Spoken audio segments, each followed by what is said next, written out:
Baik, bismillahirrahmanirrahim. Assalamualaikum warahmatullahi wabarakatuh.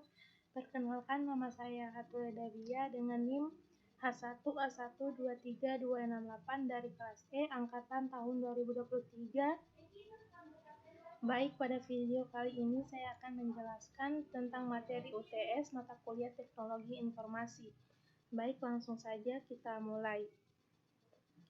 Soal pertama, dalam Central Processing Unit atau CPU terdapat 4 komponen utama, yaitu yang pertama, Control Unit. Control Unit adalah komponen di dalam prosesor atau CPU yang menangani semua kontrol sinyal pada prosesor, dalam artian mengarahkan semua aliran data dari input maupun output untuk mengambil kode instruksi dari program dan mengarahkan unit-unit lain dengan menyediakan kontrol dan sinyal pewaktuan atau timing. Yang kedua, CPU Intronotion adalah sistem koneksi dan bus yang menghubungkan komponen internal CPU, yaitu ALU, unit kontrol, dan register dan lainnya. Yang ketiga, register atau registry. Registry adalah memori yang paling cepat dan berada di dalam CPU. Komponen ini berfungsi sebagai tempat penyimpanan data yang akan segera diproses atau hasil sementara dari operasi pemrosesan. Yang keempat, Arithmetic Logic Unit atau ALU, unit aritmatika dan logika. ALU adalah bagian CPU yang menangani operasi aritmatika seperti penjumlahan, pengurangan, pengalihan, dan pembagian, serta operasi logika seperti AND, OR, NOT untuk memanipulasi data. ALU mengambil data dari registry dan menghasilkan hasilnya yang kemudian dapat disimpan kembali dalam registry. Kemudian soal kedua, jelaskan perbedaan antara yang pertama, freeware. Freeware adalah perangkat lunak yang dapat diunduh dan digunakan secara gratis. Pengguna tidak perlu membayar lisensi atau biaya untuk mengakses atau menggunakan perangkat lunak ini. Contohnya seperti Chrome dan Firefox. Yang kedua, hardware adalah perangkat lunak yang dapat diunduh dan digunakan dalam jangka waktu tertentu, biasanya sebagai versi percobaan atau trial, atau memiliki fitur terbatas, contohnya adware dan firmware. Yang ketiga, perangkat lunak open source adalah perangkat lunak yang kode sumbernya dapat diakses dan dimodifikasi oleh siapa saja. Ini berarti bahwa komunitas pengembang dapat melihat, mengedit, mendistribusikan ulang kode sumbernya. Contohnya seperti Linux dan Android. Jelaskan fungsi dari sistem operasi komputer. Yang pertama ada manajemen sumber daya. Operasi ini mengolah dan mengalokasikan sumber daya komputer seperti CPU, Central Processing Unit, memori perangkat, penyimpanan, dan perangkat input atau output. Yang kedua, pengelolaan file dan direktori, yaitu sistem operasi ini mengolah file dan direktori pada perangkat penyimpanan. Ini mencakup pembuatan, penghapusan, dan pemindahan. Yang ketiga, interaksi pengguna. Sistem operasi ini menyediakan antarmuka pengguna yang memungkinkan pengguna berinteraksi dengan komputer. Ini biasa berupa antarmuka teks atau antarmuka grafis GUI yang lebih mudah digunakan. Kemudian, manajemen tugas. Sistem operasi ini mengolah berbagai tugas atau proses yang berjalan pada komputer. Kemudian, keamanan. Sistem operasi ini memiliki peran penting dalam menjaga keamanan komputer. Penyediaan layanan dasar. Sistem operasi ini menyediakan layanan dasar seperti jaringan, pencetakan manajemen, perangkat keras, dan lain-lain. Penanganan error. Sistem operasi ini mengolah kesalahan dan peringatan yang muncul saat pengguna atau program mengalami masalah.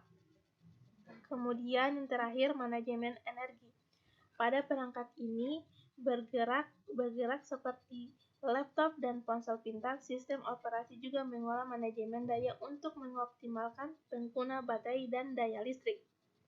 Contoh sistem operasi ini adalah Linux, Unix, dan Windows. Kemudian, soal keempat, sebutkan dan jelaskan 3 jenis program aplikasi. Yang pertama, pengolah kata atau word processor. Pengolah kata adalah jenis program aplikasi yang digunakan untuk membuat, mengedit, dan mengolah dokumen teks. Contoh program pengolah kata yang populer adalah Microsoft Word, Google Docs, dan LibreOffice Writer. Yang kedua, ada Spreadsheet atau lembar kerja. Program ini digunakan untuk membuat, mengorganisasi dan menganalisis data dalam bentuk tabel. Mereka cocok untuk membuat laporan keuangan, grafik, perhitungan, dan analisis data.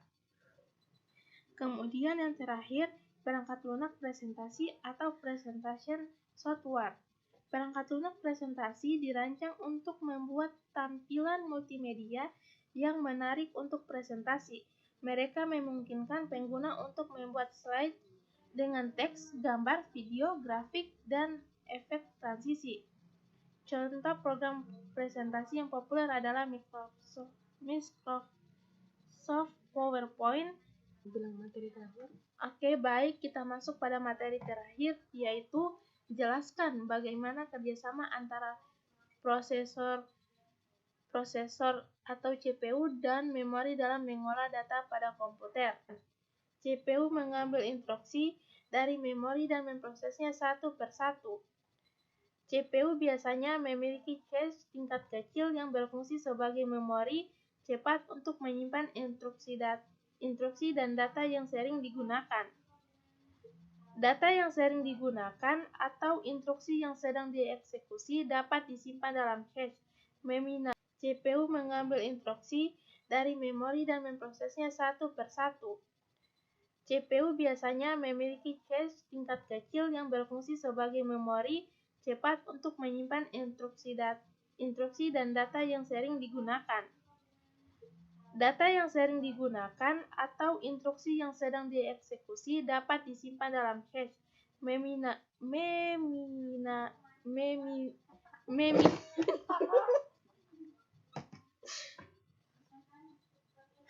Apakah itu tulisannya? Ulang. Data yang digunakan atau 1, 2, 3. Data mana nih? Data yang digunakan. 1, 2, 3. Itu betul. 1, 2, 3. Data yang sering digunakan atau instruksi yang sedang dieksekusi dapat disimpan dalam cache. Memori mengambil data dari lokasi yang sesuai di dalam RAM dan mengirimkannya kembali ke CPU. Data yang diambil dari RAM dapat sementara disimpan dalam register CPU, yang merupakan lokasi penyimpanan kecil dan sangat cepat di dalam CPU. CPU mengoperasikan data dalam register, bukan langsung di RAM, untuk meningkatkan efisiensi dan kecepatan eksekusi instruksi. Yang terakhir, CPU memantau aliran kendali eksekusi instruksi, termasuk pengambilan instruksi berikutnya, perhitungan alamat, memori, dan pengiriman hasil operasi yang sesuai. Sekian dan terima kasih. Wassalamualaikum warahmatullahi wabarakatuh.